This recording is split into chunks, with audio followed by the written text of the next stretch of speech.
All right. Good morning, everyone, and welcome to the Leaping Over Levels event brought to you by Digify Africa and Facebook. My name is Mulebane Mangwale, and I am a part of the Digify Africa team. It's a pleasure to have you with us here today. We know you could have been, anywhere at this point in time, but here you are. So thank you to all of you. And hello to all of you that are also live streaming on our Digify Africa Facebook page. Please feel free to engage with us and drop a comment or question. And for those of you that are also engaging with us on Zoom, you can also drop your comments and questions in the chat box. We are here today for another exciting Digify Africa and Facebook event where we will be talking about leaping over levels as a celebration of not only World Entrepreneurship Day, but also Women's Month. Now, the purpose of today's event is to inspire women and men to take on the exciting world of digital entrepreneurship, particularly in this time of COVID-19 and beyond. And today's event is also about celebrating women that have successfully found their niche in the world of digital, particularly using the Facebook family of apps. So for those of you that might not know who we are as Digify Africa, we are a non-profit organization that trains young people across the African continent in digital skills that are in demand. We have trained over 100,000 young people across the continent in digital marketing skills. We've also placed hundreds of young people into jobs in the digital industry. And our mission, is pretty simple. We want to see an entire generation of young people on the African continent using the growing digital skills to launch and sustain their careers and their livelihoods as well. So that now brings me to the topic of today's event, which is all about leaping over levels. Today, we are going to be hearing from two women who are trailblazers in their respective industries and are all kinds of black magic. I'm so excited, to hear what they have to say today. But before we get into that, here's how today's activities will run. So first, we'll get to know and hear from our first speaker, Musaba Kangulu. She will tell us a bit more about who she is, the cool work that she does, and how she has personally leaped over levels in her career. And after that, we'll be able to get into a quick Q&A where you can be able to ask Musaba some questions. And then after that, we'll also hear from our guest speaker of the day, who is Lebo Lion, an amazing young woman. And I absolutely look forward to that session. And we'll follow the same format with that. She'll give us a 20-minute talk or so, followed by some questions and answers. And now, our first speaker for today, as I've already mentioned, is Musaba Kangulu, otherwise also known as Moose. Musaba is the product marketing manager at Facebook. I like to say this lady has done it all. In some of her professional history, she's been a community manager. She's been a digital marketing strategist. She's been a branding marketing manager, a digital strategy consultant. She's pretty much done it all. And now Musaba is a product marketing manager at one of the biggest multinational technology companies in the world, which is Facebook. And you know what, as I was just doing a little bit of, digital digging on the interwebs, one profile feature that is described Musaba as young, gifted, and definitely killing it. And I absolutely have to agree. Now, I think just accolades aside, Musaba, from what I gathered from my, internet digging, they describe her as a creative genius and somebody who's very passionate about making a difference in people's lives through the use of technology. As you can hear, I've already said a lot about Musaba, but I think there's just one more thing that I want to say. And it is to say that I've had Musaba, deliver talks a few times before, and every time she does, I'm always just so mesmerized by her. One, because of a vibrant energy, and two, because she always has such great insights to share when it comes to the latest digital marketing hacks that Facebook and Instagram have. Now, without saying any more, Musaba, please take it away. Thanks so much, Molebogeng. What an intro. So thank you for that. And also just thank you to Team Digify, and a very warm welcome to everyone that's tuning in on a Saturday. As Molebogeng said, I'm a product marketing manager at Facebook, looking after the Africa market. What that means is I shape and execute marketing initiatives that drive product adoption and relevance and value to various groups of audiences. So I'm certainly kept busy on my end. When I was asked to chat about my career journey in tech, it was a really good opportunity for me, right? To really step back and reflect on the opportunities that have come my way. Now, I am a visual person by nature, so I have summarized my journey under 4 themes or recipes, as I like to say, and I'll unpack each one that best explains how I've grown my career over the last 13 years. I'm also a huge fan of questions, so please feel free to ask away, and I'll be happy to answer after the chat. Is the presentation up? Thank you so much. All right, so I'm going to start off with number 1, which is curiosity. The number 18 it's a pretty important number for me. It was the age I was first exposed to Facebook and casually declared this was the company I wanted to work for. Now, at the time, I didn't realize that was actually an aspect of manifestation I was putting into play. And in other words, being really clear about where I wanted to be. I'll admit, I think a lot of us have had conversations around career and career path, and that in order to be truly satisfied and successful, it's not an easy journey. It also makes it worse. And I don't know about any of you, but I know that when I come across articles and people that simply say, just do what you love, it's good advice, but it's not always simple, right? It can be really difficult to figure out what you love. And then on top of that, how do you take your passion and turn it into a viable business or job? For me, I went back to the basics. And by basics, I'm talking about what I loved as a child. I constantly asked questions from any adult that would give me the time of day. I loved reading because it forced me to develop an imagination based on how and what an author described a person or a situation. And lastly, TV was my safe space. I grew up in 3 different countries, which didn't always give me the luxury of growing up within the same community of people. So I developed a really solid relationship with TV characters instead. All of these attributes lead to a quality I personally love about myself, and that's curiosity. In the same breath, this is a trait that is welcomed and respected in the tech industry because it's a powerful characteristic that keeps you engaged and sharp at your work. And it could also really easily land you a job, as opposed to someone who may look more qualified on paper. So I definitely say take that into consideration and apply it as best as you can. Number 2 is success.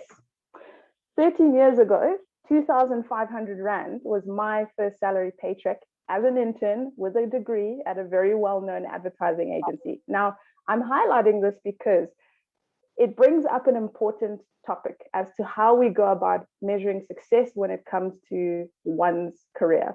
Over the years, I've come to realize success, it's actually subjective. There are many ways to measure success that do not necessarily fall under the money, number of years at a company, or even job title. At the end of the day, people are unique.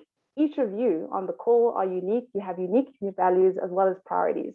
And because of that, success very much depends on what is important for you. I did not come from a technology background, as Molabecheng kind of highlighted earlier. I pretty much started my career at the pinnacle of social media when it just came into play. But I knew I was interested in the pace in which technology constantly evolves and the business opportunities that are really enabled by the latest tech developments. And that's my definition or mantra of success, as one would call it. It's being at the forefront of change. That's a very important aspect of my life. Number 3 is problem. I've put growth mindset as number 3, but I want to talk to you about problem solving because that's probably more important.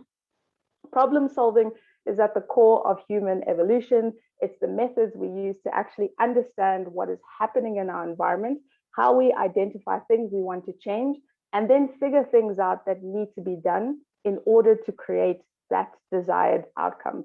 Now, for those aspiring to work for a tech company, know that they are always on the lookout for good problem solvers. So individuals who can find solutions to new and complex problems. It's also a good way of them testing your analytical and critical thinking capabilities. A question I always get asked is, Musaba, how do I grow my problem solving skill set? And there are many ways to do that, but I've drilled it down into 3. Number one, the easy one is really just identifying the problem, right? So having a very clear understanding of what it is that you're hoping to solve. Number two is doing your research. And this is probably the most underestimated attribute that people actually put energy into, but it's incredibly important. So once you have that clear definition of the problem you're solving, you want to do some fact finding and research behind that, so that it actually fulfills the challenge that you're trying to achieve or either keep.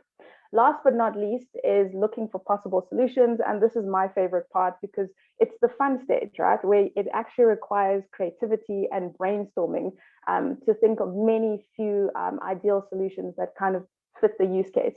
And once you have those list of solutions, drill down to the one that actually makes sense, and then take that leap, right? And taking a leap means having faith and just making that core decision. The last one is around growth mindset. And this is something that's ongoing. You know, when someone says focus on your strengths, it's easy to read that as just do what you're good at and you won't need to improve. But that's what I call a fixed mindset. So it's believing that your talents are innate gifts. What you should consider adopting rather is a growth mindset. Now, both strengths and weaknesses, don't get me wrong, can be improved.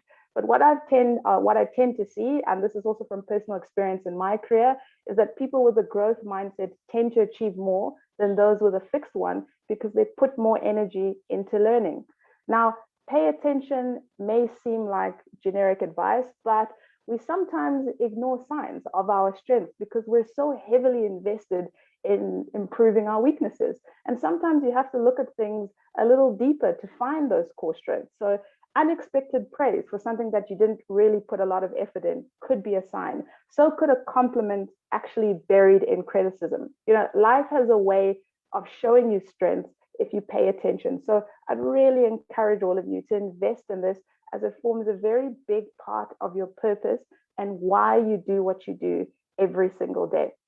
Now, ladies and gents, these are the 4 very simple recipes that have really grown my career and made me who I am today. Now, they may not work for you, and that's okay. But I do say this, I'll say this, I dare you to try and to start somewhere. Whether you see it or not, we're all part of this gigantic digital movement of opportunity where the onus is on you to really step out of your comfort zone and do the unthinkable. At Facebook, we have 5 core values, and there are 2 which I hold quite close to my heart.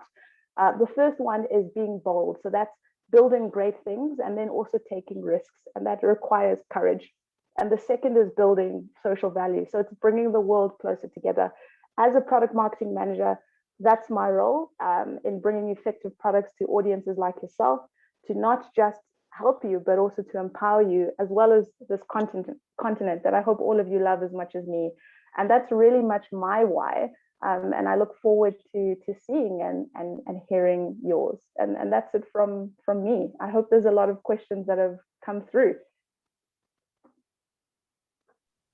Perfect. And what a great way to end off your talk, Musaba, just speaking about the importance of being bold and being able to take risks. Now, if you do have any questions for Musaba, please do feel free to drop a comment and we'll direct that to her. But I do have a question for you, Ms. You know, you are a young woman who's had quite a successful and inspiring, career trajectory as you've just described. But however, at some point you've had to make a switch, from, for example, managing social media accounts to now being the strategist behind brands. For those that may be watching and are thinking of making some kind of a career switch, what lessons have you learned? What words do you have for them? Sure, that's a really good question. I think how I managed it is going back to the first recipe that I highlighted was curiosity. So although I didn't necessarily have the experience, I was constantly asking questions from people who are a little bit more seasoned than me. Earlier on, just before the session started, something I highlighted was investing in a good mentor. And by investing in a good mentor, it's really finding someone that you can talk to and engage with about what their journey has been like. I think the notion of mentorship is also changing. Very much early on in the day, a mentorship was seen as a seasoned individual that was exchanging information with yourself, and then the onus is on you to kind of take it and move forward. But because the speed of digital is changing at such a rapid pace, you find that it's now becoming a two-way exchange where you're not just gaining information and experience from that person, but you're also sharing your knowledge. So just going back to the point of how do you grow yourself or how do you move out of certain positions, I would say start off with understanding what your purpose is. What is it that you actually want to achieve from digital? Digital is also a very broad term, right? There are many facets in there. So as much as you love the term digital, figure out like what component really energizes you. And from there, move it forward and find individuals who specifically specialize in that. Oh, fantastic, fantastic. Just some comments coming through in the chat box. A couple of people just talking about what their first salaries were. Yes. I see someone saying they used to earn, I think, 2,000 a month while they were doing promotions. Luleka is saying her first salary was 2,500 at working at a college she was studying at. And Ganalelo also saying she was earning about 2,300 as a junior copywriter. So it's great to see that, I think all of us have probably started at that level. But of course, what's important is just kind of growing in your career and getting at a level where you can be able to earn money, and you feel like, you're earning the right kind of money. 100%. And then there's also a comment coming through from Luleka Mosi, who's saying you've mentioned some amazing key things here, Musaba. So thank you. Do you ever experience imposter syndrome, especially working as a successful especially working in such a successful tech company and even being surrounded by some amazing minds that you work with? What a question. Sure. I would love to. Yeah. What a question, and it's such a good one. And I'm glad you asked it because I was actually in a conversation with a colleague that's been at Facebook for the last 15 years. And so when he told me that, you know what, Moose, I still experience imposter syndrome, I couldn't believe it, right? Because you'd think someone that's been at a company like Facebook for that long shouldn't feel any of those attributes. So going back to Luleka's question, do I ever experience imposter syndrome? Hell yes, all the time. But I think what makes it really, what makes it comfortable and how I kind of address this is going back to the forefront that I was hired, right? Like Facebook hired me for a reason, right? It's because I have certain attributes that they want me to lead and excel at. Another joke at Facebook is that wherever you've come from, you tend to be the only rock star in that group, and then you come to Facebook and now you're competing against 50,000 other rock stars, which is a lot to take in. So again, just going back to the point, the recipe that I mentioned around strengths. If you don't invest in your strengths and really own them, then when you do find yourself in any new situation, you will try and you'll go through a rabbit hole, right? Where you're trying to compete with other people on their strengths. And it's just not going to work for you, to the point where you might even burn out. So I would definitely say, how do I deal with it? By owning my strengths. So every single day I have my own mantra. Aside from positive chakras, I also have my list, which I've printed out, of what I'm good at, to remind myself when the tough days get through. And then whenever there are opportunities as well at Facebook that specifically look for those kind of strengths, I put up my hand, or my virtual hand, and I say, hey, pick me. I think it's important to be thrown in the deep end. And I know it's scary, right? But going back to your point, Molebogang, where you highlighted where I've started, literally as an internal social media community manager to product marketing manager, all of those roles involved me being thrown in the deep end. So not really knowing what I was doing, but the success around that was that I carried on swimming, right? Like even when the going got tough. And that's where resilience comes into play. I'll be transparent as well to say it is not easy as a person of color being in the tech industry. That is something that you're going to have to deal with every day. But this is why I say hone in on your strengths and build a supportive network. And when I say network, build a network of winners, right? So I've got a running joke. So because I've moved around so much, I've been fortunate to have a lot of friends from different environments. And because of that, I started a WhatsApp group. And this WhatsApp group, our role is literally just to hype each other up at least once a week. So whoever's achieved anything, be it a meeting, be it a promotion, be it a new project that they've just taken on, I'll always hype them up on my social media channels. And you'd be surprised how much energy that gives a person. So it's another attribute I would say invest in. Like invest in a good circle, right? And investing in good circles does not only mean the friends that you've kind of grown up with. Invest in different circles based on where you're trying to be. So if you're trying to be the next CEO or the next CMO, then find other individuals who are trying to be the next CMO so that together you can learn from one another. And that is the only way we're going to break the cycle and start growing our people. So that would be my advice there. I hope I've answered you, Leleka. Wow, what a beautiful point. What a beautiful point, especially just about having the right tribe around you, people that can hype you up. It's definitely important. And thank you for that, Musaba. We have a couple more questions. One coming from Gananelo, and she wants to find out, was the traditional university route beneficial to your career journey? If so, what did you study?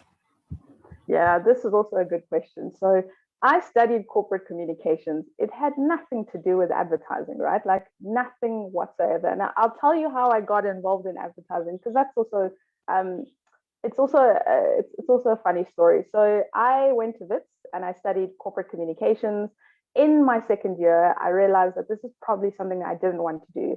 But my parents at the time said, well, you have two choices. Either you start from scratch, but if you do, you're going to pay for your own varsity fees, or you finish and take it from there. And so there was no way I was going to start from scratch because I did not have the money to pay for my own fees. And so I finished it.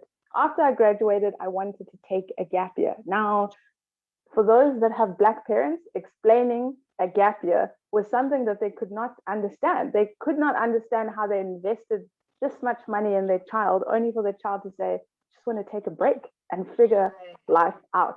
It didn't go down well. However, what I really appreciated about my parents, and both of them are late, is that they always made the effort to try and understand each of their kids. So how they did it was they said, right, if you don't want to find a job, that's fine, and you want to travel, that's fine, but you need to find some kind of qualification within the travel industry so that you can move forward with something. And so what ended up happening was I became a flight attendant for Qatar Airways for a year and a half. And so I got to travel around the world whilst working, and I obtained a qualification. And from that qualification, you can imagine, I dealt with all kinds of people. And again, that fed into what I do today, right? Because I shape strategies that are built on a person's behavior and mindset. So already not really knowing that it would lead to something else, that was an opportunity in itself. So again, just going back to the question of, was the traditional university route beneficial? Yeah, but I think that was then, right? Times are changing. And going back to what tech companies are looking for, problem solvers. So it's not even necessarily about your experience. It's about a situation that is thrown to you and how would you deal with that? Like, what are the steps that you would take? The best framework I would advise that I consistently use day in and day out is the SMART framework.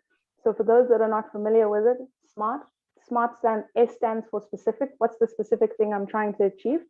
M stands for once I figure that out, how do I measure that specific thing?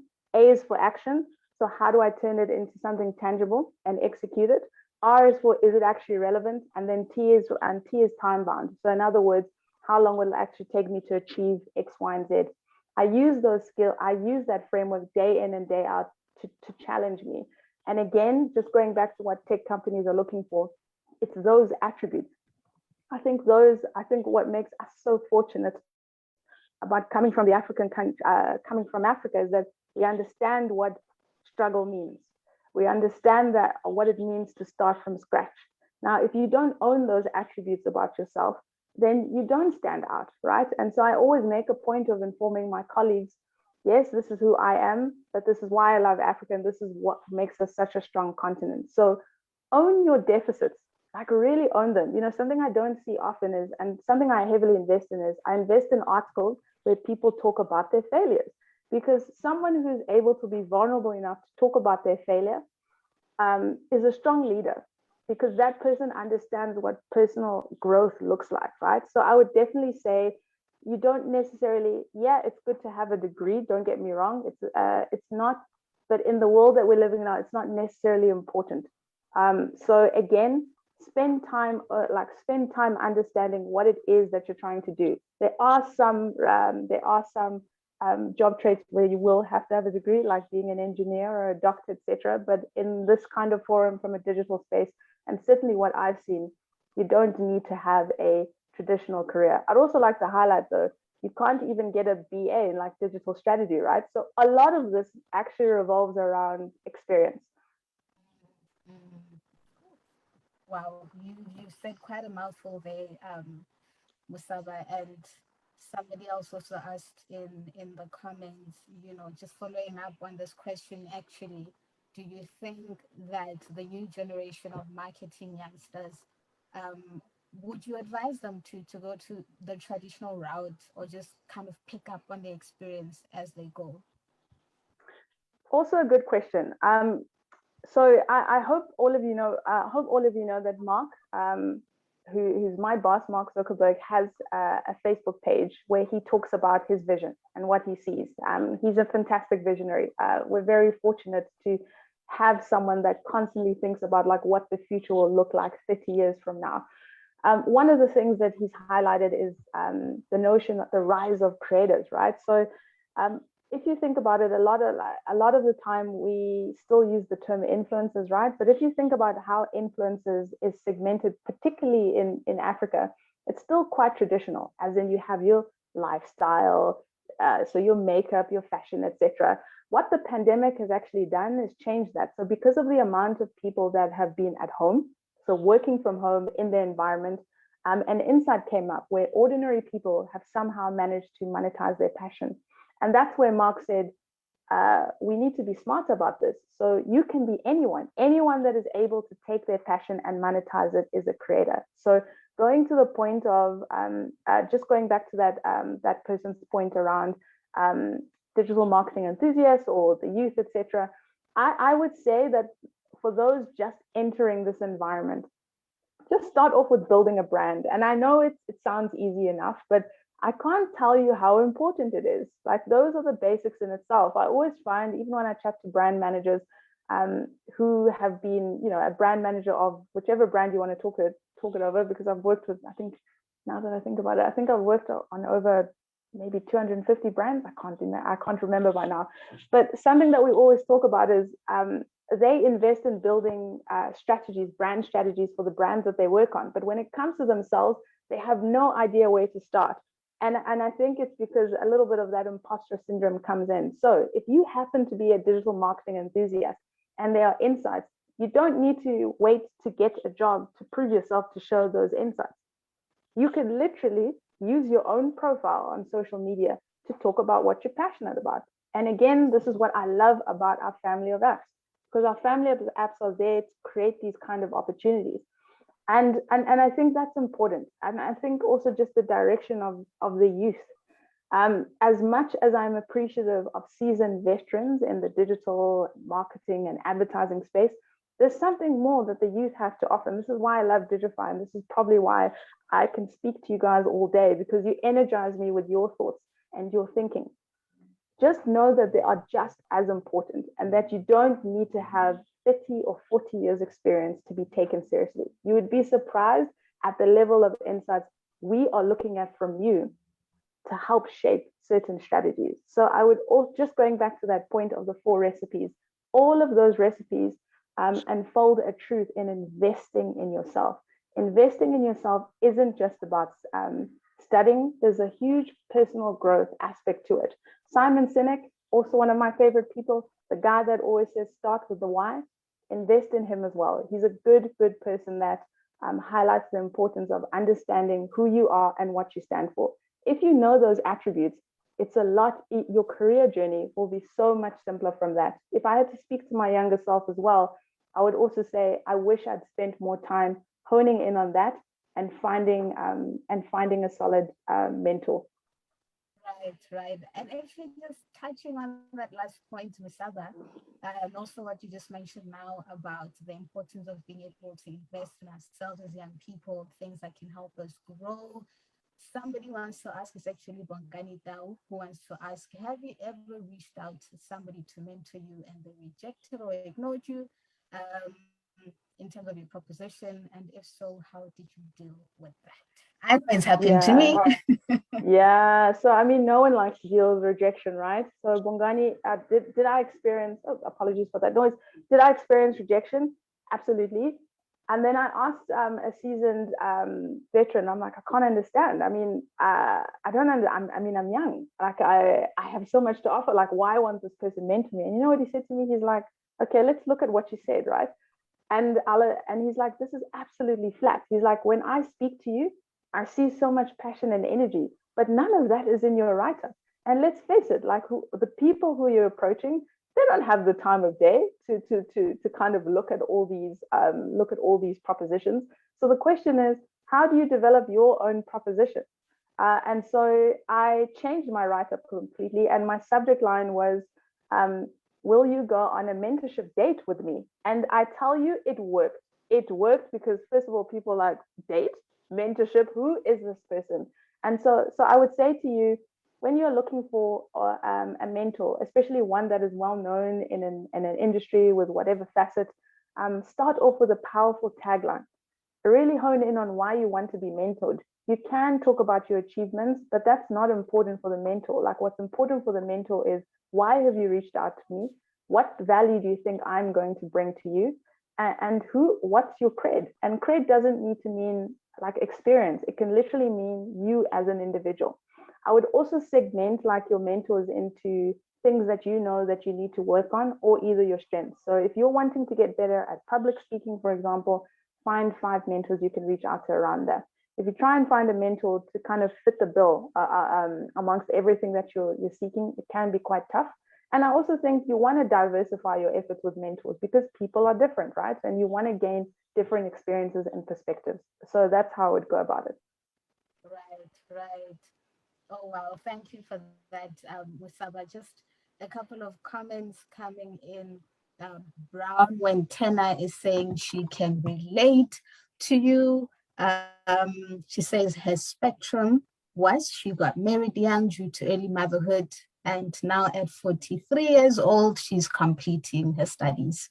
She That's so started wonderful to studying hear. late.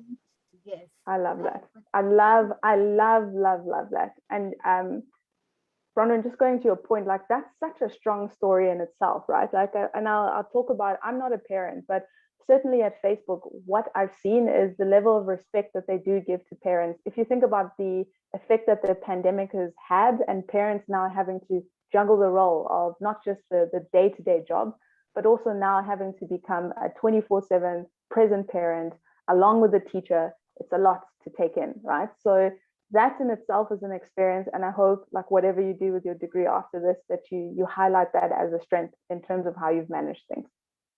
Right. No, definitely big ups to you, Brownman, for just going back to school and studying. It's definitely not easy, but we wish you all of the best with that. So a couple more comments coming through. People are loving the whole mentorship date. So I think we are all going to be stealing that from now on. And just steal with pride. Steal with pride. That's that's the tagline we have at Facebook as well, where instead of reinventing the wheel and you see what someone has done and it's worked well, just steal with pride. So I hope it works, and if it does, please let me know. Love to hear. Absolutely. One more question, well, two more actually. The first one is, what do you believe are things that can really hold somebody back in the industry, in terms of, what would they need to work on, to avoid stagnation? Yeah. So I I think first of all, it's important to understand what are the trends going on each year. Now, I think what makes if you search for that immediately, it's always going to have a global lens, right? So I would say, look at the trends, what's happening at a global perspective, and then drill it down into our market. As you know, the unemployment rate in South Africa alone is incredibly high, right? And so you're left in a position, I think, when you're a young person, what do you do with that? Knowing that opportunities are very few. And I think this is just the point I raised earlier around resilience. Now, you can only build on resilience when you understand what your moonshot is. So again, what it is that you're really, really wanting to do. We are fortunate to be part of, as I said earlier, we're fortunate to be part of a digital movement where you can rely on channels, on social channels, to get where you need to be. LinkedIn, for example. That is like that. I can't tell you the amount of opportunities that have come my way just from LinkedIn, right? And again, this is where I say it is important to be a brand from the onset.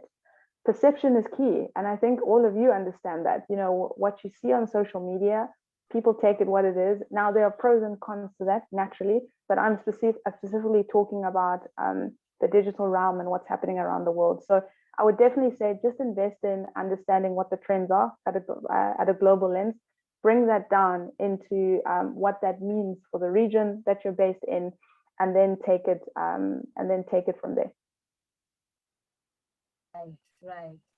Thanks for that, Saba. And one final question, and I think this is specifically for our continent-wide alumni, because we have a lot of graduates that have graduated from our programs at Digify Africa and are now working in the digital advertising industry.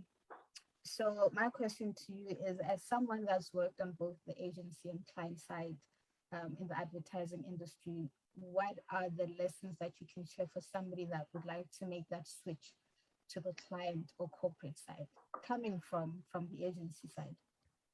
Okay, so it's specifically lessons from the advertising side, am I right?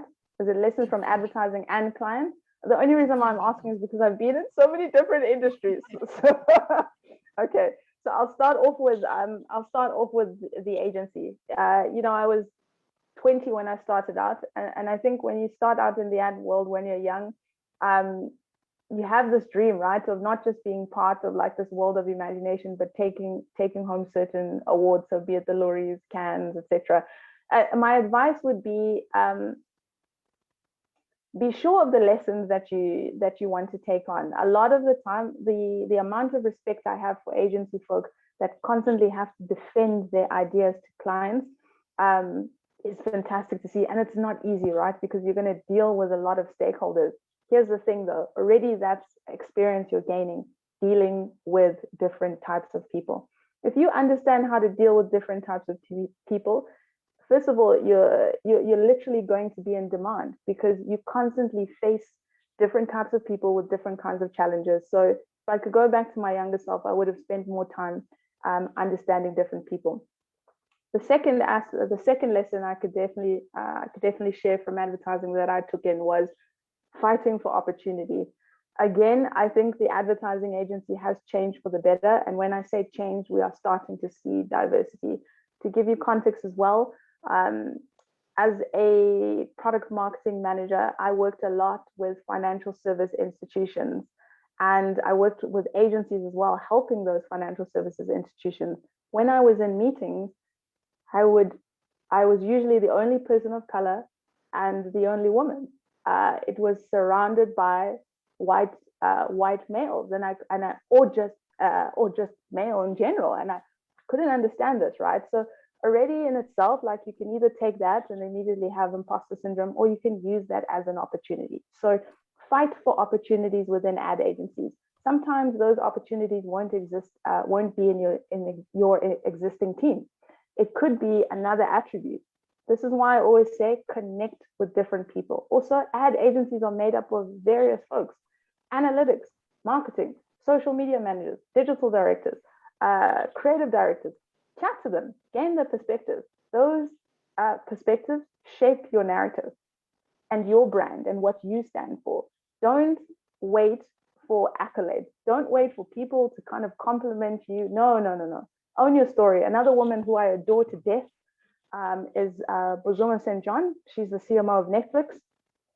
Amazing, amazing woman. If there's anyone that is not shy about speaking about their achievements and shouting about it from every corner, it's that person. So again, don't wait for the awards to kind of justify who you are and why you're so great. Shout and scream about it. Also goes back to that hype circle I mentioned. I actually got that lesson from Bozoma, and I didn't think it would work because I was like, well, this is probably, you know, an American lens and it's not going to work. It has worked like a charm. So I would probably say those are the two biggest lessons. I would say understand people, fight for opportunities, and also the last one I'd probably say is know when it's time to go. I think also I moved around a lot of agencies. I think I moved like 6 or 7, and don't get me wrong, I gained a lot of experience. But I also, as I reflect and sit back, I think had I stayed just a little longer at an agency, I would have taken on a lot more. So be patient as well. But you can only be patient when you understand what it is that you're trying to achieve. So I know I sound like a broken record, but I can't tell you enough how important it is to invest in understanding your purpose and your why. It will literally help you figure out what's the next organization you want to work for, the kind of people, the network that you want to, the kind of network that you want to build, the kind of individual you want to become. Those are important attributes. Right. What a great way to close off the session. Thank you so much, Musaba. And just to reiterate those 3 points, because I think they're really, really, really important. Learn to engage with different types of people, you know, fight for opportunities and be patient. Musaba, thank you so much. You are amazing. We've learned so much from you. And just to echo, you know, some of the comments that are coming through in the comment section, thank you for the insights. This has been such a great session. Thank you so much. It's an absolute pleasure. Take care, everyone. Thank you, Musaba. Bye. All right, now to introduce our next speaker. We are going to be hearing from Lebo Lion, who is actually our guest speaker for today. Lebo Lion is also known as the voice of marketing. Lebo Lion is a digital marketer. She is a podcasting pioneer. She's a digital philanthropist. She's a strategist whose passion for the African continent, social media expertise, as well as the study of the African consumer behavior has led her to transforming over 1,000 South African startups, small to medium businesses through her global top 100 iTunes podcast, Lessons with Lion. Lebo also runs a marketing and PR agency called Bearpo. I hope I'm pronouncing that correctly. Lebo also is Bearpo. There you go. Lebo also specializes in building authentic brands and impactful social media and influencer marketing campaigns. And the one thing that I absolutely love about the work that Lebo does is that she holds bold conversations about marketing, about motivation, and about entrepreneurship. Lebo Lion, good morning, and please take it away. The platform is yours. Good morning, everyone. Hello. I'm already seeing comments. Really excited. There's so much energy on this platform. Thank you so much, Digify, for having me. Thank you for celebrating entrepreneurs and women. This is really important, and I'm excited to be part of it. Today's conversation is exciting for me because this theme, leaping over levels, defines so much of what I believe has led to my success. And I think through today's session, we'll be able to define our own success for ourselves and hopefully have the courage and the confidence to build the lives that we want, to build lives that make us happy and lives that we're proud of. So can I start, or can I get going? Go ahead, Lebo. Go ahead. Cool. Thank you so much. Good afternoon, everybody. Hi, Bronwyn. Hi, everyone. Anyone who's attended a talk that I've been at knows that I love interaction. So I'm going to treat this session like I treat every other session. You're welcome to comment, you're welcome to ask questions as I'm speaking. And I think today's session is going to be a little bit different because I'm not going to be teaching you how to build a social media presence or how to build a successful business.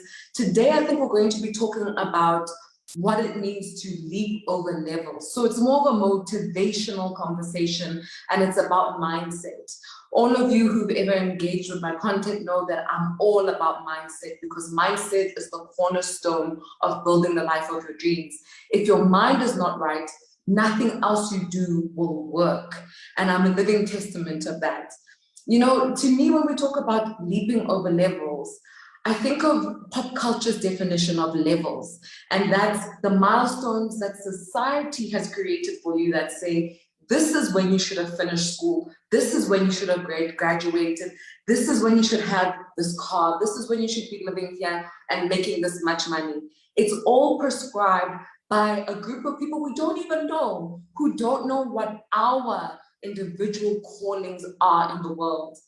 I really believe that each one of us has a unique purpose and unique talents and skills that we can offer the world, and that's why we're here, you know, and that's why it's important for us to do away with the prescribed levels that society has created for us, and to create our own levels, and to define what success means to us. A lot of people who've heard my journey know that I used to be really, really bad at public speaking.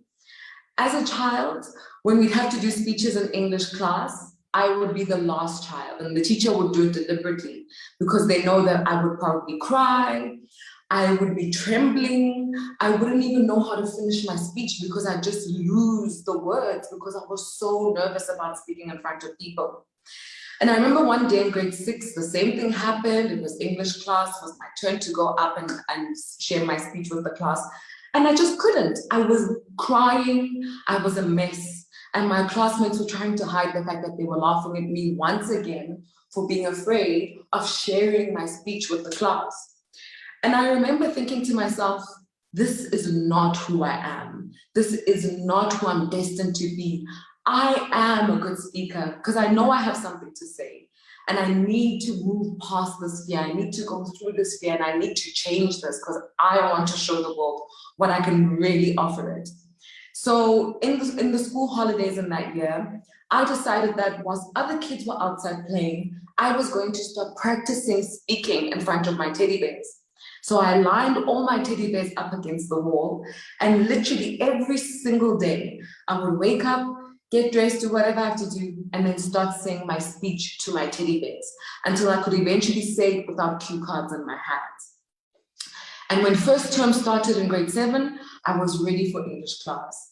My teacher called me up as the last person as usual because I was popular for not being able to speak. And I got up there, I took a deep breath, and I said my speech. And literally felt like I was saying my speech for 5 seconds, because when I was done, all I could see around me was my classmates standing up and clapping for me. And I realized that at that moment, I had changed the narrative for myself. I had created a new level of success for myself that people didn't think I was able to achieve. The thing about levels, right, is that if you live against other people's levels, you will always have to be the way that they expect you to be.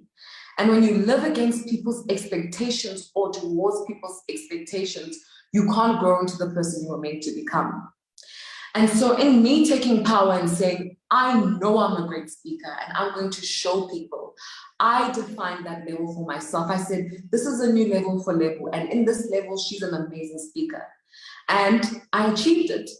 From that day on, from that day I did that speech in English class in grade 7, I started doing speeches every single year for English. In fact, I was so good that I joined different teams, provincial teams. I went overseas to speak. I won trophies to speak. I literally became one of the best speakers in Johannesburg. And I was a competitive speaker as well. And this is something that even my parents had never imagined for me, because what they knew of me was the scared little girl who was afraid to speak to people.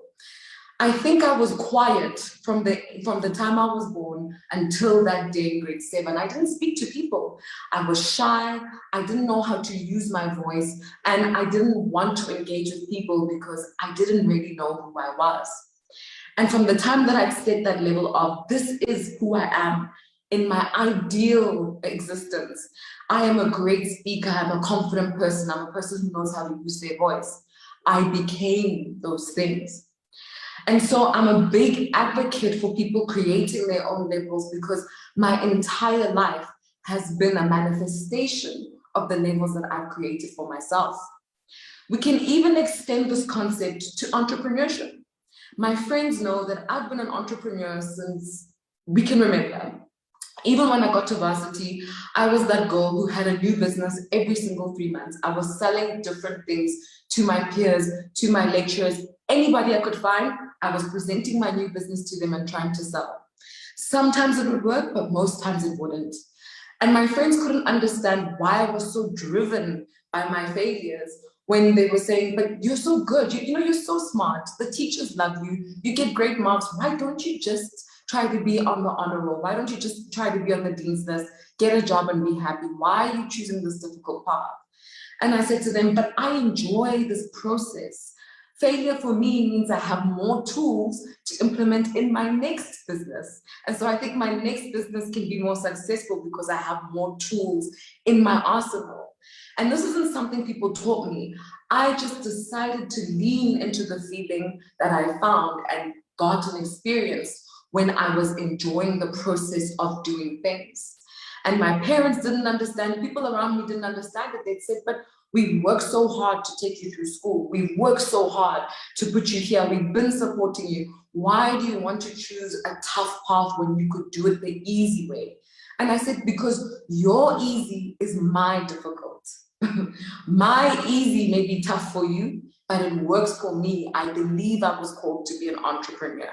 Even though I didn't really know what an entrepreneur truly did at the time. I was just trying, and I was just leaning into my purpose, what I thought was my purpose.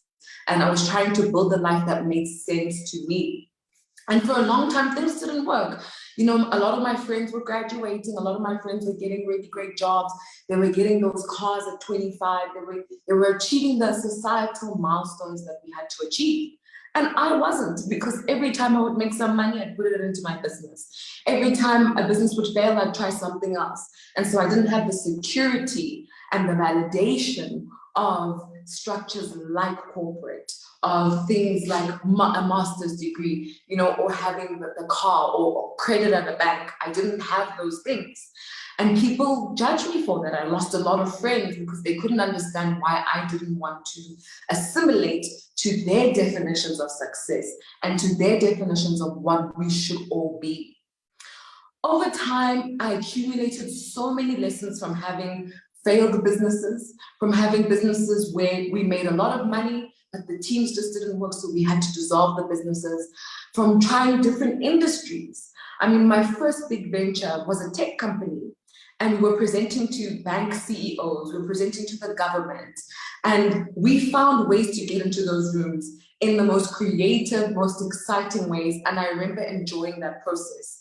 I was only 24 at the time, and people couldn't believe that a young Black girl had the courage and the gall to start a tech company and try to sell it and sell those products to big corporates and to government. But I did it because I really believed that I was meant to fill those shoes, and I was meant to be doing something that audacious. It drove me. It allowed me to wake up in the morning feeling excited, feeling like I have purpose, and so for me, the money wasn't the reason why I was trying to do anything. My entire journey was driven by, am I enjoying the experience? Is this part of the levels that I've defined for myself? Is it going to help me become the person that I think I want to become?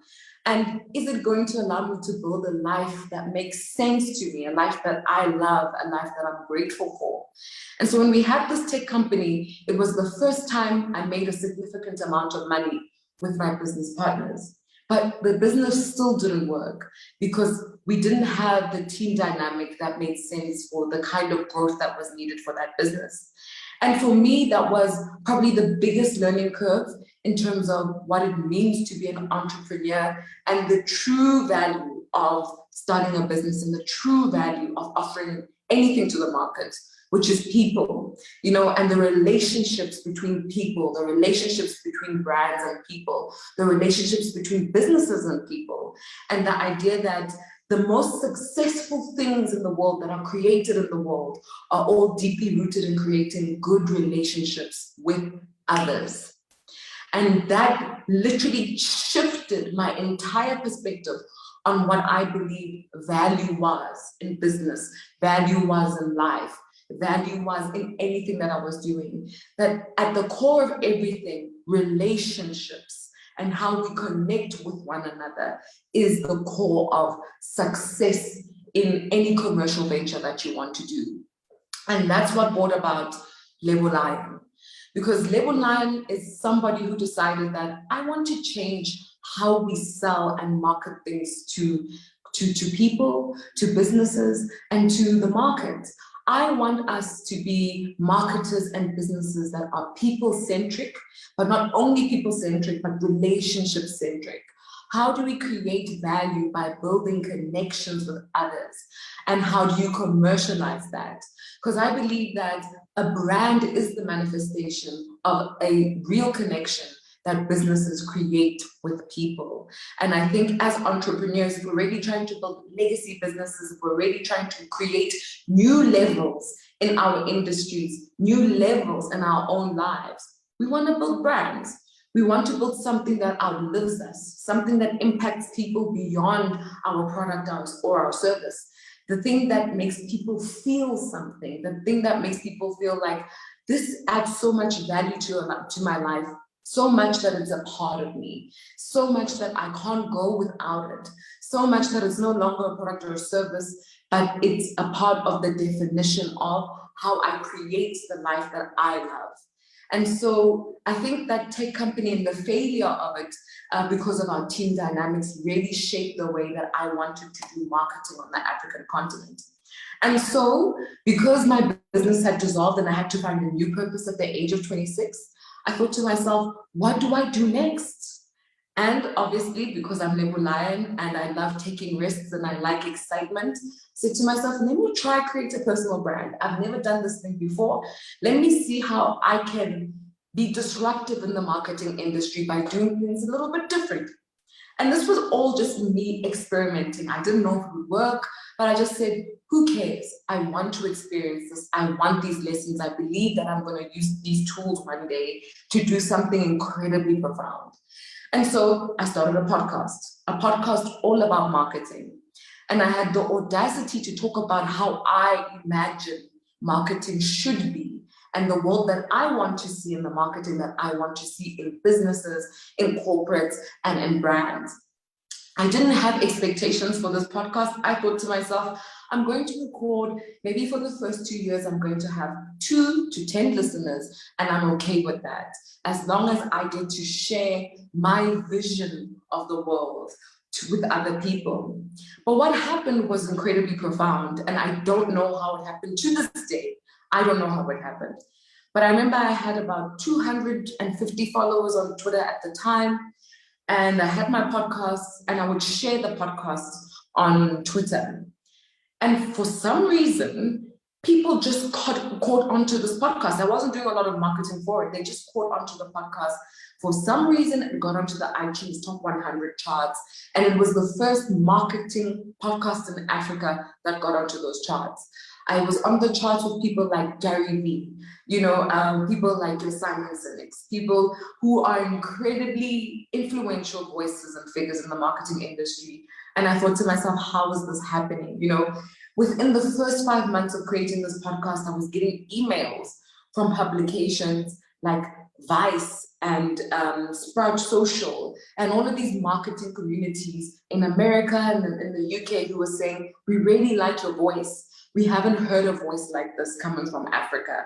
Let's talk, let's collaborate. Can we feature you? And my Twitter presence started growing as well, because I was like, people are really liking what I'm sharing in my podcast. Let me start writing threads about this. And I went from my 300 followers to the amount of followers that I have now. My podcast is still on the top 100 charts.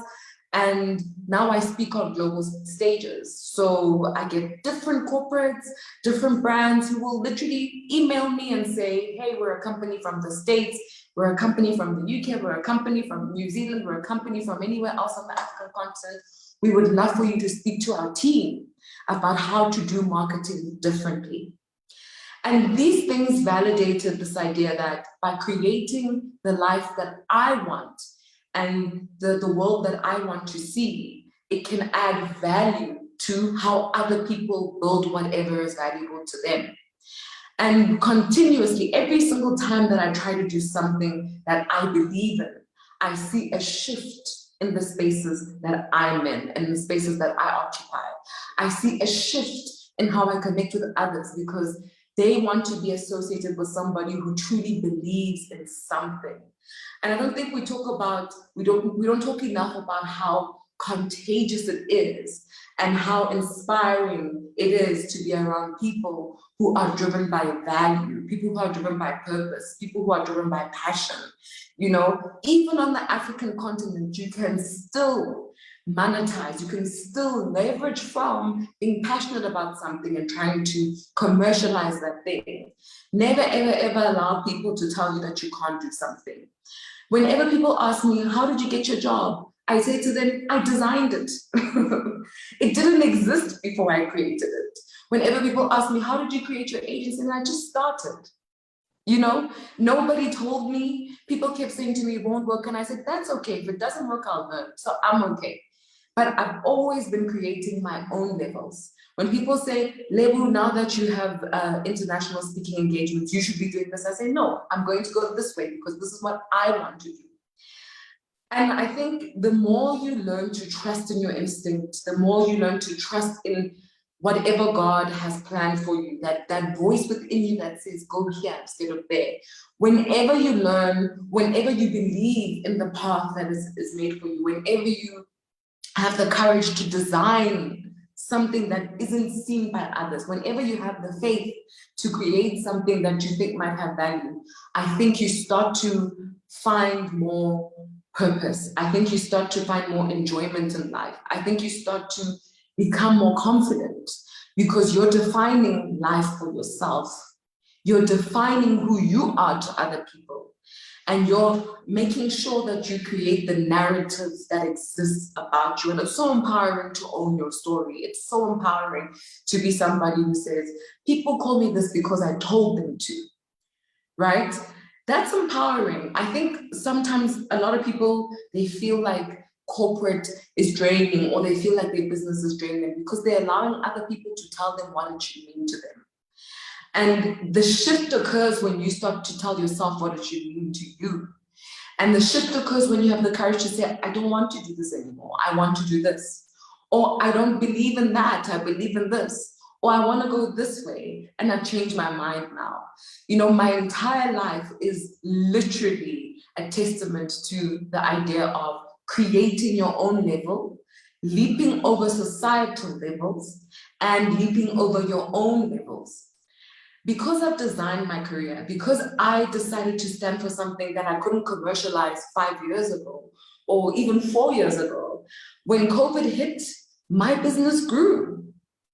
You know, when COVID hit, I started hiring more employees. The year before COVID hit, I was pitching to corporates, trying to teach them about integrating tech into their marketing strategies, changing how they do influencer marketing, having a more global perspective on how they do marketing and what marketing actually means in the value chain of business. And every time I step into rooms, people would laugh at me and they'd say, this doesn't matter. This is not necessary. What you're talking about only happens overseas, not on the African continent. And then COVID hit. And everything I had been pitching became relevant and it became necessary. So when a lot of people were facing devastation and they were closing down their businesses, I was hiring people. And I think it's profound, you know, I live in gratitude now because I'm so grateful for everything that I have. I'm grateful for the fact that I listened to that inner voice that said, keep going. I'm grateful for the fact that I created my own levels, and even when it was tough, even when I wasn't getting paid, even when I wasn't making the money that I needed, even when I wasn't reaching those levels that my friends were reaching, that I was able to continue moving forward. For me, I think success is being able to keep going. It's being able to move even when it feels like you can't. It's being able to go forward when you can't see the light. It's being able to find something good when all you can see is bad things. You know, it's being able to hear the positive voice when everyone around you seems to be negative. And every time I look back, I look at how much I've grown by how much I don't focus on what people say I can't do, how much I don't focus on the negativity, and how much I can skillfully leverage on anything that I experience in life. A couple of weeks ago, I interviewed somebody on my podcast, and she was talking about how she uses trending negatively on Twitter to create more sales in her business. She actually trends almost every single week on Twitter, but she's also got a beauty business. And she says, when I trend, I don't get sad, even though people are saying negative things about me. What I do is I sell my products in the trend because people are talking about me. So I understand that there are eyes on my name and there are eyes on my brand. And so instead of being sad about it, I'm going to use it as an opportunity to sell. And without fail, every single time people talk about this lady and her brand online, she markets the brand and she sells out. She also started her business when COVID hit, and now she's employed over 10 people. Now she's got bigger office spaces because they're selling out every time they drop a product. And that's just from her saying, I know that my path was meant for me and I won't let negativity be something that holds me down. I know who I am. I've defined my level. No one can tell me that I'm something else. And so when people say negative things, I use it as an opportunity to get what I want out of life, to achieve my objectives. Everything in life is about mindset. It's about what you choose to focus on. It's not about what you're experiencing. It's about what you do with what you experience, I think, that makes you incredibly successful over time. And so and that's why I'm excited about today's topic, because I really believe that life is about defining your own levels and then leaping over your own levels, being your own competition, being your only barometer. If you create a life that's defined by you, you can't lose. I used to be against this whole motivational speaking thing. I used to think, why does somebody have to motivate me to do anything, you know? And over time, I realized that it's not motivation because we're saying to you, just go, you know, I'm gonna make you feel good so you can achieve what you need to achieve. I think it's about somebody having a conversation with you that can unlock something in your mindset that you can harness to live a better life, to live a life that you're proud of, to live a life that you enjoy, to build businesses that make you happy, you know, to see your failures from a different perspective, to see your challenges from a different perspective. I think that's the core motivation. It's about helping you shift your mindset. And I wish I had tapped into things like this earlier in my life, because I think I would have been much further if I had harnessed my mindset much sooner, or been more conscious of the things that I'm allowing to weigh me down when they actually don't have to, you know. But I'm really, really excited about the caliber of entrepreneurs that I'm seeing these days, and the way that they're consuming information, the way that they are disrupting their spaces, the way that they have courage to do things even when it seems like it's difficult. Because for me, these people are symbolizing what it means to harness your mindset, what it means to have the courage to say, I don't know, but I'm going to learn, and I'm going to use these lessons to do something great, to impact society, to leave a legacy, you know, to leave a lasting imprint in people's hearts, and to hope that that creates a better society, you know. So I would like to encourage everybody who's here today in this session to start rewriting their narrative, to reimagine a world where they are the CEO of brand you. And because you're the CEO of brand you, you create that organizational structure. You create the brand mission, vision, the goals. You design the entire thing. And in doing that, you understand that you are in full control.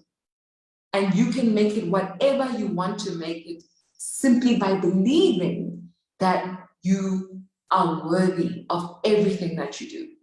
I think that's the most important part, understanding and believing that you're worthy, understanding and believing that you are in control. And because you are in control, any level that you aspire to, any level that you want to achieve is a level that you believe in and that you've prescribed to or defined.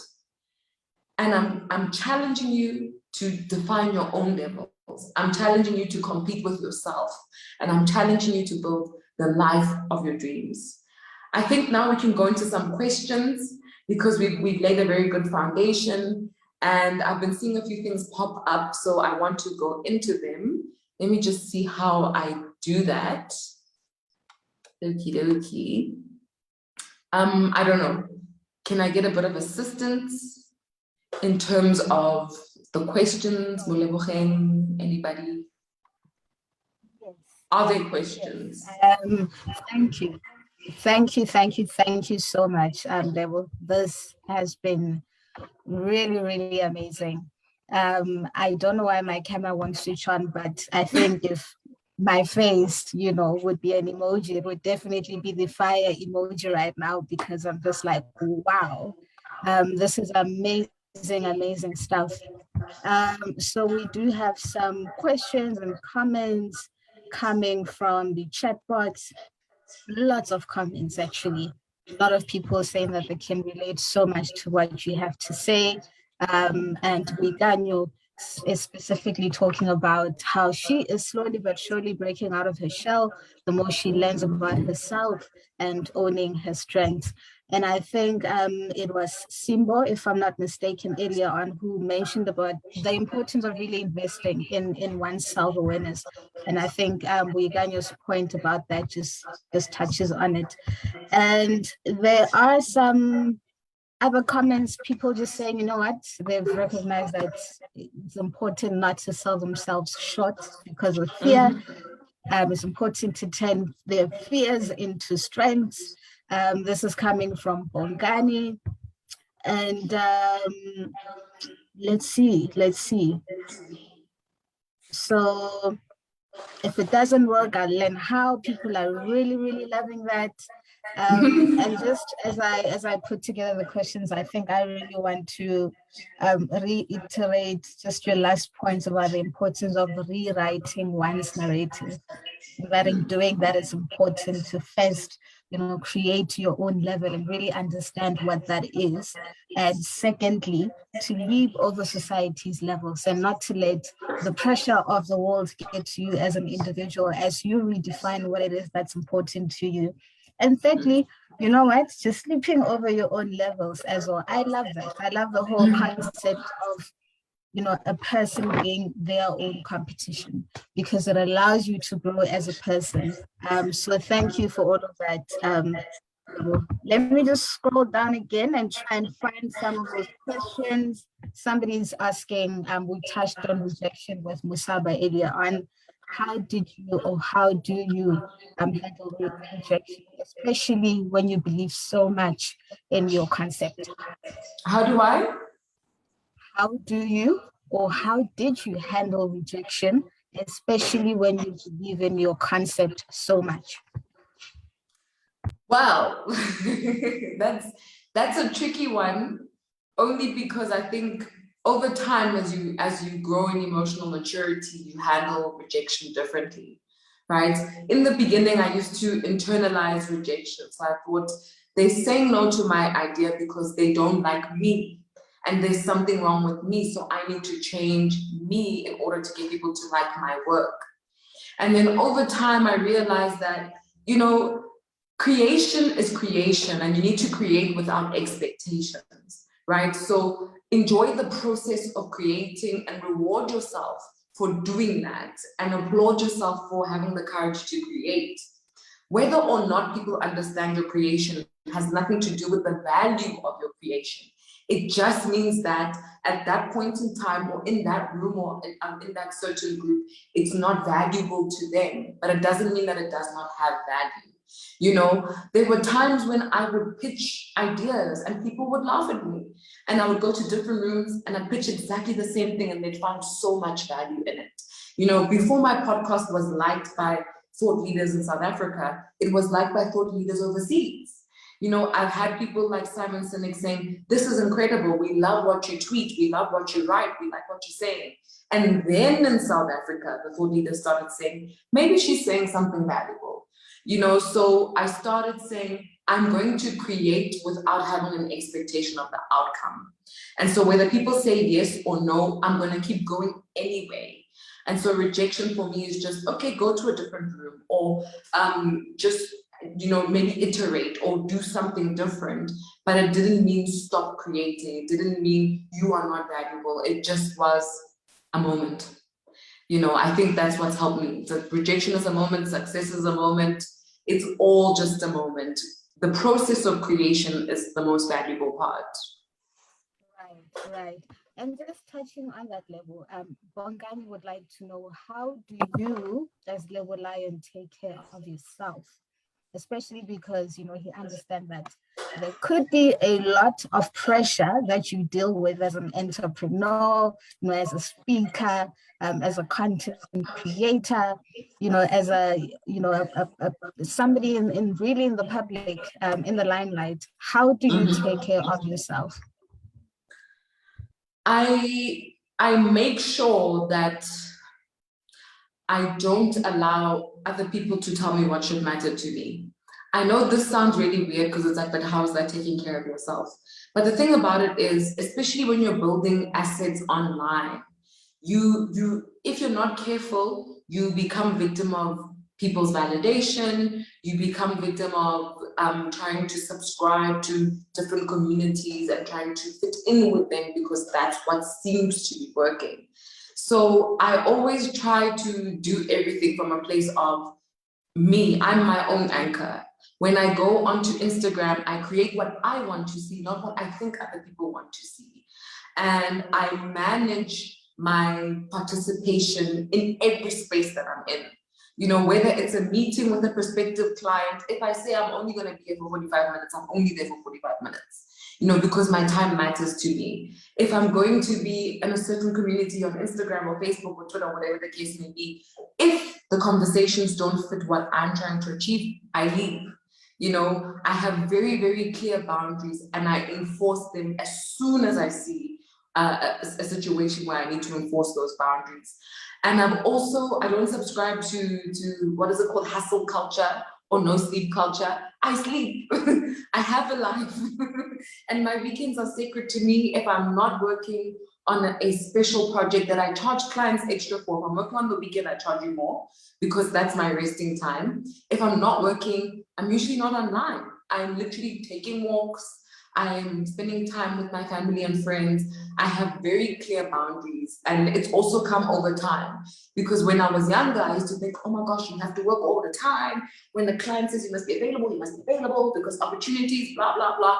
Now I'm like, no.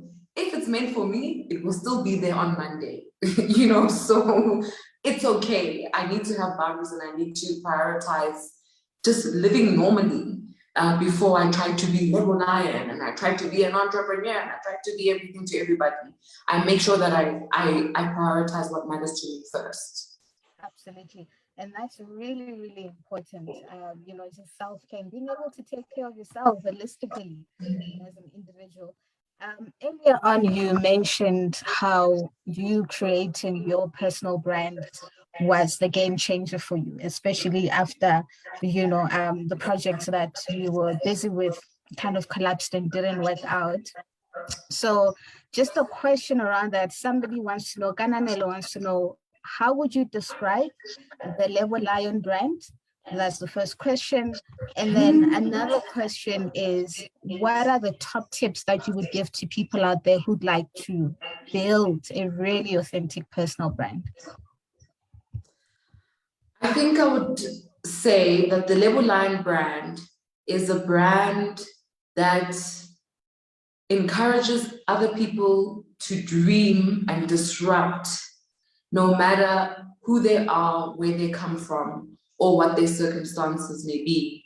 It's a brand that's about courage and action, you know, and that's why I don't want to overly define what I do half the time, because I inspire people who are in engineering, I inspire doctors, I inspire entrepreneurs. There's so many people who are touched by the core of what it means to be part of the Level Lion community, which is just to have courage and to define your own levels and to define your own life, you know, and to have the courage to disrupt and the courage to be different. So I think that that's the core of the brand, just having the courage to do and to disrupt and to create a life that you believe in, even if other people don't see it. In terms of starting a personal brand, you know, having a personal brand is very tricky because it's also a business, right? Every single brand can be a business, and personal brands are people. Let me start that again because I've got so many thoughts in my head. But the way that I define a personal brand is the version of you that you can commercialize. So having the ability to utilize your unique strengths and talents to impact communities in a way that they are prepared to pay for and that they see value in, right? But that doesn't mean that all of us can be successful personal brands in the same way that not all of us can be successful entrepreneurs. And I know that's a bit of a controversial statement. I mean, I tried to be a conventional entrepreneur for many years before I became a personal brand. I never wanted to be in the public space. I never wanted to be known, but this just happened to be what clicked for me, you know, and it happened without me trying to make it happen. And I think that's what usually happens with personal brands. There's specific personalities and types of people who really work in the personal branding space. Yes, all of us can have personal brands in our industries of influence. If you're in a job, you can be a personal brand at your work and people can know you and know what you offer, and that can help you get a raise, etc., etc. But if you're trying to be a very public personal brand that will one day maybe become a celebrity or whatever the case may be, I think it's a little bit trickier, and you need to ask yourself if you really have the skills and the talents and the personality to be in this, because it's not for everybody. But if you do want to build a personal brand, I think it's deeply rooted in your why. Like, why do you want to be a personal brand? What is it about you that people want to hear and people want to engage with, you know? And are you prepared to make yourself the product? Are you prepared to be judged and to pitch yourself, you know? Because when I walk into a room, people are dissecting me. They're not dissecting my product or my business anymore, they're dissecting me. And it can be a very psychologically intense and draining process, because it's very hard not to internalize other people's perceptions of you, especially when it comes to the monetization or commercialization of a personal brand. So it's about your why, firstly. Understand your unique selling point. What is it that you can give to the market that other people can't give and that you can give consistently? And then I think for me, it's about understanding that you can't have a successful personal brand in this age without having a digital presence. You need to be a digital citizen, because a successful personal brand in 2021 and moving forward is a global brand. You must be a global citizen. And the easiest way to become a global citizen is to have an online presence, because it allows you to tap into markets that actually care about what you have to say. Like I said before, my podcast had an international listenership before it had a South African one, you know, and if it hadn't been for those communities, I would not be relevant here.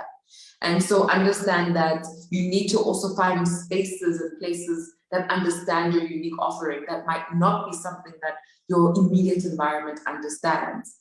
And then I think it's also about, you know, being a content creator. You need to start being able to create content when you want to be a personal brand, because that's your product. That's what you're giving people. That's how they're understanding your voice. That's how they're understanding who you are and what you stand for. And if you're not prepared to do that, then it will be very difficult for you to be a personal brand. And I think out of all the kinds of brands that you get, personal brands usually monetize, take the longest to monetize. But they also need the largest capital investment, because you're spending time, you've got hair, you've got makeup, you've got all these things that you have to do. The costs accumulate, the cost of content creation accumulates. You're trying to make yourself look credible. So if you don't have that, it can be very tricky to create the kind of personal brand that does secure checks that allow you to sustain the lifestyle that you want. So understand that if you're going to create a personal brand, it's going to take a while to monetize. So it's about being patient, really. Yeah, essentially. Thank you for that level. Makoto would like to find out, what would you say to early stage entrepreneurs who are grappling in the early stages of starting out in business, when things aren't as clear, particularly in terms of systems not being in place or money is not coming in as it should, and they still need to survive? I think you mentioned this, earlier on when you were speaking about how, as you were going through your own entrepreneurial journey, there were some people around you that were just they were not getting it, but you kind of kept going anyway. So maybe you can just try and let us know, what's your advice in terms of just early stage entrepreneurs who are really struggling in the early stages of their businesses? Entrepreneurship is a wild journey because there's so many different stages in the infancy of the business that require you to have multiple skills and require you to have creativity that I think only entrepreneurs can have to survive, So I know that when we started our tech company, because we didn't get VC funding, we started our tech company by selling hair. And we were selling hair at the time. Jessica Nkosi was still a new celebrity, Faith and Getty were still new celebrities, and they were wearing wigs. It wasn't a big thing in South Africa yet to have wigs. So we found suppliers in China and we imported the hair, and we became one of the biggest distributors of this hair, right? Because we had enough money from tutoring. I had been saving money from tutoring in varsity, and I did extra jobs, and I had a lot of money saved up. So we literally put all that money in there, and we were giving away wigs to celebrities, we were selling to customers, and that's how we got the capital to fund our tech company, So I think a lot of the time when entrepreneurs start businesses, they want to do it the conventional way. So I'm selling soap, and therefore my soap must sustain the growth of the business. But it's like, maybe you do need extra funding. How can you do, what kind of quick money can you find? How can you quickly sell or quickly get some money somewhere? Be creative about it. And also, in the beginning of your business, you need to prioritize the right activities. So what I see a lot of entrepreneurs do is they'll say, I need a lawyer, I need accountants, we need to have ledgers, blah, blah, blah. I'm like, but do you have sales? You can't think about those things before you actually have consistent sales in your business. You'd be wasting your time. So focus on selling. Make sure that your product is ripe for the market, that people want to buy it. Invest a lot of time and any money that you have in the process of marketing and selling, because you want to make sure that you've got consistent sales so you can start building a business. Without consistent sales, you don't have a real business. You're just selling a couple of products. So I'd say, if you are cash strapped, if you don't know what to do in the infancy of your business, focus on the sales. Don't try to make things fancy. Don't try to make the product perfect. Don't try to invest in hectic graphic designing and websites. Just sell. Find ways to sell. Knock on people's doors. Sell. Pitch. Sell. Do whatever you need to sell. And when you've got a consistent customer base, that gives you the minimum viable quantity that you can sell to stay afloat. Then you start to think about, okay, what kind of systems can I have in my business? But I also think that systems are very complex and sophisticated things, and you really should invest in them when you can afford a professional. Until then, I think you really need to solidify your sales process, your funnels, things like that. I think that's what most entrepreneurs aren't focusing on. And they're focusing too much on having a business instead of selling and having a product that the market actually cares about. When you look at case studies like Drip and Batu, they became successful because they focused on selling before they thought about having businesses. Because having a business is not the same as having a product that people want to buy. And having a brand doesn't mean you have a business. You know, you can totally have a brand that isn't monetizing, but it means that you just have a name that people know and a name that can be valuable for you that you can use in the future to monetize one day. But a business is something you can monetize without having a brand. It just means you have a product that people want to buy and you're selling it to as many people as you can. So I'd say in the infancy, when you're cash strapped, just sell. Doesn't matter how your product looks. Make sure it's decent. It doesn't matter what people are saying, just sell. Sell, sell, sell. Iterate, sell. Iteration just means improve it. Whatever the customer feedback you get, whatever you're getting from the market, iterate. Do your research so that you don't spend a lot of money on things that don't work. Also, a lot of entrepreneurs don't do their research. But don't research for so long that it becomes a procrastination mechanism. You know, research for a couple of days and you're done. Then you implement. But yeah, I'd say sell. That's how I kept afloat. I wasn't trying to invest in too much money in anything else. I wasn't trying to have a lot of employees. I only had one. And we were selling, both of us. We were working on business development. That person had other skills that I needed to keep the business going. And then when we eventually got enough clients to start building a real business, that's when I started investing in processes and lawyers and accountants and blah, blah, blah. Right. And you know, entrepreneurship is just about learning as you go because you never have things figured out, you know. Always learning. So thanks for that, Level. We're just going to take one more question because unfortunately we've run out of time. And the last question to you then is, do you have any fears around your livelihood? Especially because your work is centered around you as a brand. Like if something, you know, were to change or happen in your life and you couldn't work for a year, how are you going to sustain your livelihood? And that question comes from Luleka. That's a great question. You know, it's funny because I was listening to a podcast by Oprah a couple of weeks ago, and she was talking about how even now, with all the wealth that she has, one of her greatest fears is that she could lose it all. You know, so I don't think the fear of losing it all has anything to do with where you are in life. I think it's just a mindset thing. Like, if you have grown up with this idea that things don't last forever and, you know, things can go back, you will have a fear that you will lose the money. And there's nothing wrong with having that fear. But I think for me, in studying other people's journeys, in being surrounded by other entrepreneurs who are more successful than me, I've learned a lot about how to create security from the checks that I do get, so that my livelihood and my financial security isn't solely dependent on me being able to be on a stage or me being able to be physically present, you know. And we're also investing in a couple of systems and new products that we're going to launch next year that don't require me to be in the room to be able to sell Level Lion. So I think it just comes with your timelines, and it comes with being innovative and creative. Because there are certain phases of your business where you can't afford not to be there.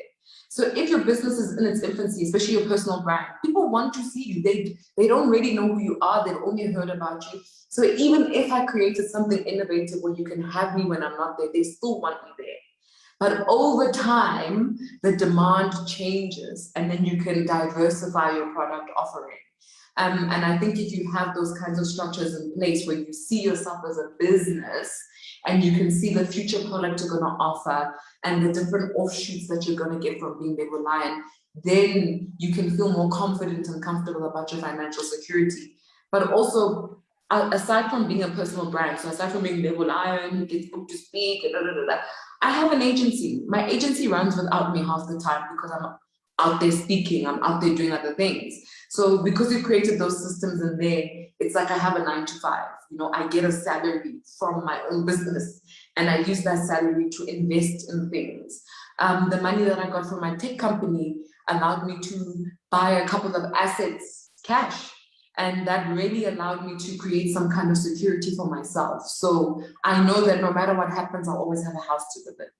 You know, things like that, you know, and that was just, it's a blessing because most entrepreneurs don't get that, but I did. And so it's just taught me that I shouldn't be afraid of losing money, and that what I should focus on is creating security from the financial blessings that I get, essentially. And that's why you won't see me endorsing consumerism on my page. Like I don't endorse like buying a fancy car and living a lavish lifestyle, even though I do live like that. But I don't think it's the right thing to show people, because it creates the wrong narrative about what entrepreneurship is, which is really creating value. Like, it doesn't matter what your lifestyle is. As an entrepreneur, your job is to create value. And I want more entrepreneurs to be inspired by the process and seeing people creating than being inspired about the rewards and that from entrepreneurship. I think those they're fleeting. You can have a nice car today, it can be gone tomorrow. It doesn't define that I'm a successful entrepreneur. What defines me as a successful entrepreneur are the ideas that I've had, the work that I've done, the lessons that I've learned. So if you're going to like my page, you're going to like it because you like my ideas and what I have to say, not because I'm showing you my lifestyle. I love that level. And it's a really great way to end off this session. And I think just for young people like myself to keep in mind that even if you're going into entrepreneurship, if that's the route that you want to go into, it's always important to diversify your income and to invest more into asset classes that are also diversified, so that should anything go wrong, God forbid, you will be okay. So thank you for all those lessons. We've got some really great comments, in the comment section, and Facebook is also showing you some love, lots of heart emojis coming through, and the lion emoji as well. So thank you so much, Lebo. Thank you for your time. This has been insightful. This has been amazing. And we are now almost at the end of the program. So I am going to call on to Ginelwe, who will give a vote of thanks and close off our session for today. Ginelwe? Good afternoon, everybody. That was probably like the most amazing 2 hours that I have actually gone through, from the conversation with Musaba and the conversation with Lebo. Like, my notepad, I've just been scribbling all over. So I hope you guys were doing the same thing. But the great thing is that this was on our Facebook Live. So if you want to go back a little bit later and rewatch it, you're more than welcome to. Because even at some point I was just like, okay, no, I can't do this no more. This is just so much information, so much inspiration, so much insight, in terms of investing in oneself, investing in your product, investing in your business, investing. That, I think that was just like the theme of today, when Musaba was saying that you got to invest in the different types of people that you work with, building those type of relationships. And Lebu also was saying that, the core of it all is those type of relationships. And, because essentially, I guess in the end of the day, relationships are what's going to help you leap over levels. So just a heart-warmed thank you so much to our guest speakers. Musaba, Lebu, thank you so much for taking time out of your Saturday to celebrate the World Entrepreneurship Day with us, as well as Women's Month with us. And I also want to say thank you to Mulebu Heng. You did such a fantastic job as our MC and moderator today. We are gratefully, we are very grateful actually that you took the time again this morning. And then obviously thank you to everybody who has been engaging with us today.